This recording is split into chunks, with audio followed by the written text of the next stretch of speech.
A medial canthal abscess is a serious clinical condition that frequently originates from dacryocystitis, which is an infection of the lacrimal sac.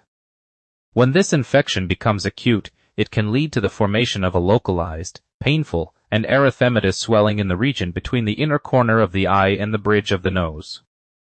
Proper management is essential to prevent the spread of infection into the adjacent orbital structures, which could lead to more severe complications like orbital cellulitis or cavernous sinus thrombosis. Understanding the anatomy of the lacrimal system is paramount for any practitioner attempting to manage this condition, as drainage is often required when conservative measures, such as warm compresses and systemic antibiotics, fail to resolve the underlying inflammatory process effectively.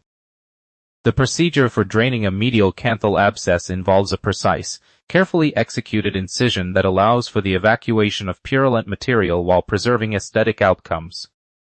The surgeon typically makes a small incision, often following the natural skin creases of the area, to access the fluctuant collection.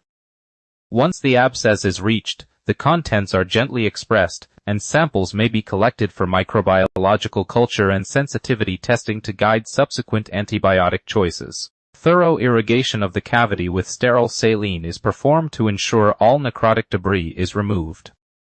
In some instances, a small penrose or rubber drain may be placed briefly to prevent premature closure and ensure continued egress of any residual fluids, promoting healing from the base of the cavity upwards.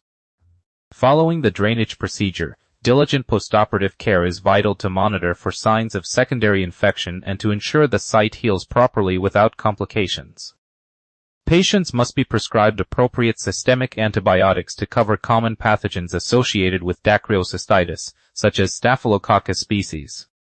Close follow-up is necessary to evaluate the wound, assess the resolution of surrounding erythema, and confirm that there is no secondary involvement of the conjunctiva or eyelid tissues. Patients are educated on the importance of keeping the area clean, avoiding pressure on the site, and reporting any new symptoms such as worsening visual acuity, ptosis, or double vision, which could indicate deeper orbital extension. Regular monitoring helps to identify potential issues early and improves recovery.